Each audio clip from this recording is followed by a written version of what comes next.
Greetings fellow members of the Esoteric Order of Gamers. It's time for another tutorial video, and today I'm going to be talking about wonderful rare earth magnets, those tiny little super strong magnets that you can put on the bases of your miniatures. I find them fantastic because once I put that little magnet there, I can then store the miniature in lots of interesting different ways. For example, I can actually line a game box with steel sheet and then put all the miniatures on the sides and the base and pack a whole lot of miniatures in that box. This one's actually loose, I haven't put a magnet on that one yet, but you can see they're all securely stored in there. If you have even larger miniatures, you can get a big box like this and you can put a steel sheet on the base of that and store your miniatures in it. And they won't go shaking around and bashing into each other. They're securely stored. So in this video, I'm going to walk you through the process of cutting up those steel sheets, lining whatever box you're using, and then putting your magnetized miniatures on them. So let's get started. Okay, in this case, my objective was to create a box where I could store some large Dust Tactics vehicles. Now, normally, if you're just lining the inside of a game box, you could just measure it with a ruler. But when you're putting it on the bottom of a plastic box like this, it's a little trickier. So I have this technique where I put sheets of paper in the bottom of the box, sticky tape them together, and thus make myself a template which I can put on my steel sheet and make sure I'm cutting it to the right size. Here's the steel sheet I bought. It's just from the local hardware store. It's a thin sheet and it costs about $40 New Zealand. So I take the template that I've created earlier, place it on my piece of steel sheet, and then just use a pen to mark the boundaries of my template. I'm using a smaller sheet here because I already cut some pieces out of it. Now it's time to start cutting. Now I'm not actually cutting through the sheet, I am scoring the sheet because it'll break by me bending it where the score happens. So I just have to go over this several times and get a good score mark happening. Now the blade that I'm using is a heavy duty blade. Be very, very, very careful with your fingers. One slip here and you could do a lot of damage to yourself. So I'm using a metal ruler. You could do this on a healing cutting board, or in this case I'm just doing it on a piece of wood. As you can see, you go through those blades pretty quickly when you're scoring steel. So you will probably use a couple of these pieces of blade for every large cut. So I'm just snapping off a piece with a pair of pliers there, and then I go back to my scoring.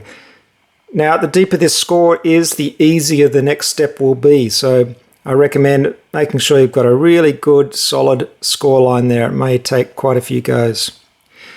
So just to show you how it works, here's a little offcut piece. Once I've scored, I just put it on the edge of my wooden table, so I've got a good point to bend it from, and then put some weight behind it and bend it along the score mark. And if I just push that closed, and then pull it open a bit. If I've scored it well, I won't have to do this too many times before, as you can see, look at that, just cuts in two, beautifully and cleanly. So here's my piece that has been cut to shape in that way. Here I'm using some tin snips because I want to cut out the little corners here where in this plastic box I'm using little nubs of plastic intrude. So for finely detailed work like this, a pair of tin snips or steel snips is the way to go. Very easy to cut those pieces off. Again, if you're putting this into a game box, you won't need to do that. You'll just need a nice square piece that matches the size of your game box or foam core insert. Remember, when you're throwing away these offcuts and also pieces of blade, put them in a steel container or a drinks container so they don't hurt the garbage man when they're thrown away. So here's my piece of metal. As you can see, it fits nicely in the bottom of my plastic container. Hooray! Here I am taking my previously magnetized dust vehicles and plonking them on my steel sheet. Works really well. I've put rare earth magnets either on the bases or on the feet of all these vehicles, and they're now stored securely in this box, and no matter what I do, they won't get shaken around or damaged. Now here's another example of the steel sheets in action. In this case, I've got some foam core boxes that go inside this game box. And I've lined that with a steel sheet so I can keep the figures inside nice and snug and secure. You can see I can turn that upside down, no problems whatsoever. Of course, to keep all of those many miniatures that don't have an appropriate box, I have this plan drawer. It's an old antique plan drawer, and I've lined every single shelf with a steel sheet so I can store hundreds of miniatures in this rather attractive old plan drawer. It's a really good solution for storing lots and lots of miniatures. Lots of confrontation figures there.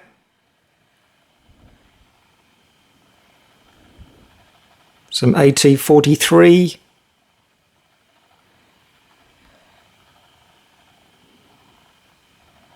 Lots and lots of different games.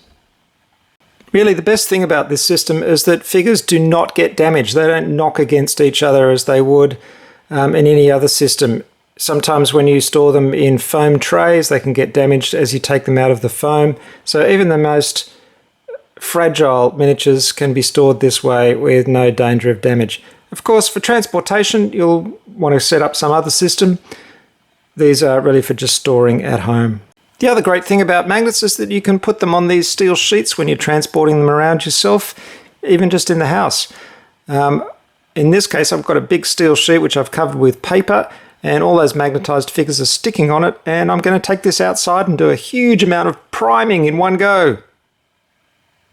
There you have it, folks, a few ideas for using steel and rare earth magnets for storing your precious miniatures. I know we all spend a lot of time on them, and we also spend a lot of money on them, so it's a good idea to have a system that keeps them in perfect condition. And by the way, don't forget, be very careful when using those sharp blades, and also when handling the steel sheets, because those edges are very sharp. I don't want anyone damaged as a result of doing something that I did on this video. You're all very precious to me.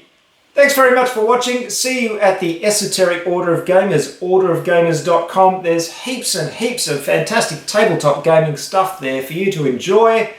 I'll see you in the next video. Bye for now.